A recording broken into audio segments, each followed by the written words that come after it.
ആംബുലൻസിന് വഴി കൊടുക്കാതെ പണി കൊടുത്ത യുവതിക്ക് കിട്ടിയത് 8ന്റെ പണി. ആംബുലൻസിന്റെ വഴിമുടക്കിയ യുവതിയുടെ വീഡിയോ ഡ്രൈവറാണ് പകർത്തിയത്. വീഡിയോയിൽ കാണുന്നത് പോലെ നിരവധി തവണ ഹോൺ മുഴക്കിയിട്ടും സൈറൻ ഇട്ടെങ്കിലും സ്കൂട്ടർ യാത്രികയായ യുവതി ആംബുലൻസിന് വഴി നൽകിയില്ല. ഗുരുതരാവസ്ഥയിലായ രോഗിയെ ആലുവയിൽ നിന്നും കൊച്ചിയിലെ ആശുപത്രിയിലേക്ക് കൊണ്ടുപോവുകയായിരുന്ന ആംബുലൻസിനാണ് യുവതി വഴി നൽകാതെ സ്കൂട്ടർ ഓടിച്ചത്. സൈറൻ മുഴക്കിയ ആംബുലൻസ് ഹോണടിച്ചിട്ടും യുവതി വഴി നൽകാൻ തയ്യാറായില്ല. കൈപ്പത്തി അറ്റ രോഗിയുമായി അടിയന്തര ശസ്ത്രക്രിയയ്ക്കായി പോവുകയായിരുന്നു ആംബുലൻസ്. കൊച്ചി കലൂർ മെട്രോ സ്റ്റേഷന് മുന്നിൽ നിന്ന് കലൂർ ജംഗ്ഷൻ വരെ ആംബുലൻസിന് വഴിമുടക്കിയാണ് യുവതിയുടെ സ്കൂട്ടർ ഓടിക്കൽ.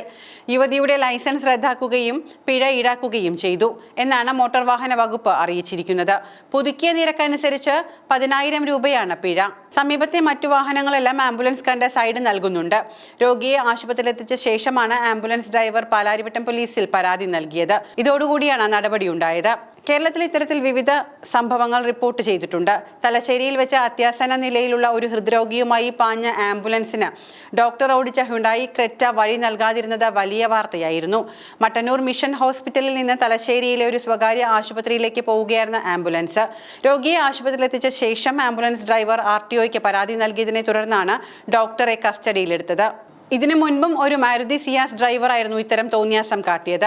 സിയാസ് ഓടിച്ച വ്യക്തിക്ക് 2.5 ലക്ഷം രൂപ പിഴയും ലൈസൻസും സസ്പെൻഡ് ചെയ്യുകയും ചെയ്തിരുന്നു. റോഡിലൂടെ വാഹനം ഓടിച്ചു പോകുമ്പോൾ പിന്നിലൂടെ ഹോൺ അടിച്ചു വരുന്ന വാഹനങ്ങളെ കയറ്റിവിടുക എന്നുള്ളത് സാമാന്യ മര്യാദയാണ്. പ്രത്യേകിച്ചും അതൊരു ആംബുലൻസ് ആണെങ്കിൽ നിങ്ങൾക്ക് എത്ര തിരക്കാണെങ്കിലും വാഹനം ഒതുക്കി സൈഡ് കൊടുക്കാൻ ബാധ്യസ്ഥനാണ്.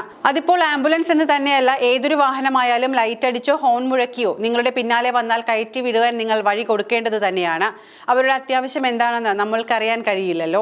റോഡിലൂടെ വാഹനം ഓടിക്കുമ്പോൾ സ്വന്തം വാഹനങ്ങളുടെ കാര്യം മാത്രമല്ല, മറ്റു വാഹനങ്ങളുടെയും റോഡിൽ നടന്നു പോകുന്നവരുടെയും കാര്യം ശ്രദ്ധിക്കണം. അതാണ് നല്ല ഡ്രൈവർ ചെയ്യേണ്ടത്. എത്രയൊക്കെ ട്രാഫിക് ബ്ലോക്ക് ഉണ്ട് എങ്കിൽ പോലും എമർജൻസി വാഹനങ്ങൾ വന്നാൽ അതിന് വഴി കൊടുക്കണമെന്നാണ് ഡ്രൈവിംഗ് പഠിക്കുമ്പോൾ തന്നെ നമ്മൾ പഠിക്കുന്നത്.